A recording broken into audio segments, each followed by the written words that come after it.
காவல் முடிவடைந்ததை தொடர்ந்து எழும்பூர் நீதிமன்றத்தில் இன்று ஆஜர்படுத்தப்படவுள்ள ராம்குமார் சுவாதியின் செல்போனை எடுத்துச் சென்றது ஏன் என்பது குறித்து போலீசாரிடம் விளக்கம் அளித்துள்ளார்.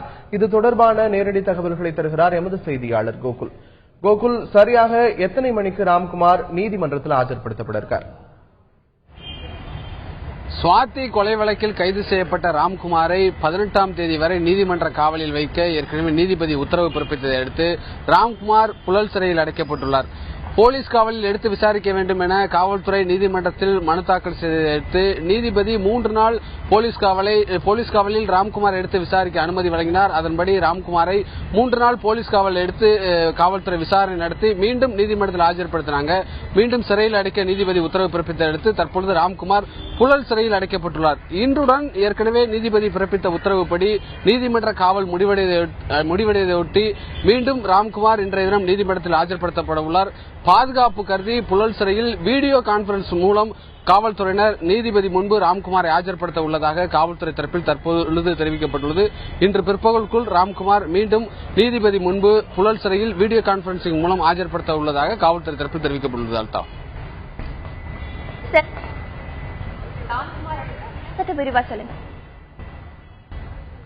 சுவாதி கொலை வழக்கில் குற்றவாளியை கைது செய்வதற்காக காவல்துறை தீவிரமா விசாரணை நடத்துறாங்க. பல சாட்சிகள் மூலமும் பல ஆதாரங்களை திரட்டி தான் தற்போது குற்றவாளியை கைது செய்திருப்பதாக தெரிவிச்சிருக்காங்க.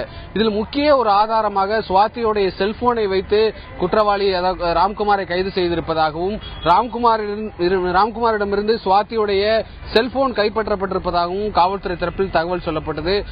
அதேபோல ராம்குமாரை 3 நாள் போலீஸ் காவலில் எடுத்து விசாரிக்கும் போது சுவாதியோடைய செல்போனை எடுத்து சென்றதற்கான காரணம் என்ன என்பது குறித்து விசாரணை நடத்தப்பட்டது. ஏனென்றால் சுவாதியுடைய செல்போனில் வேறு ஏதாவது முக்கிய ஆதாரங்கள் உள்ளதா, சுவாதியுடைய செல்போனை ஏன் ராம்குமார் எடுத்து சென்றார் என காவல்துறை ராம்குமாரிடம் தீவிரமா விசாரணை நடத்துறாங்க. அந்த விசாரணையின் போது ராம்குமார் காவல்துறையிடம் ஒரு தகவலை தெரிவித்துள்ளார். அதன்படி ஏற்கனவே சுவாதி சந்தித்து பேசும்போது சுவாதி தன்னை மறைமுகமாக தன்னுடைய செல்போனில் படம் எடுத்து வைத்திருக்கலாம் என்ற சந்தேகம் எனக்கு இருந்தது. அந்த அடிப்படையில் கொலை செய்துவிட்டு தப்பி ஓடும் போது சுவாதியுடைய செல்போனில் தன்னுடைய படம் இருந்தால் காவல்துறையிடம் சிக்கிக் கொள்வேன், ஆகவே அந்த செல்போனை எடுத்துவிட்டு தப்பி ஓடியதாக காவல்துறை விசாரணையின் போது ராம்குமார் தகவல் சொல்லியிருப்பதாக காவல்துறை தரப்பில் தெரிவிக்கப்பட்டுள்ளது. ஆகவே சுவாதியுடைய செல்போனில் தன்னுடைய புகைப்படம் இருக்கலாம் என்ற சந்தேகத்தின் அடிப்படையிலேயே ராம்குமார் சுவாதியுடைய செல்போனை எடுத்து தப்பி ஓடியதாக தற்பொழுது காவல்துறை விசாரணையில் தெரிய வந்துள்ளது.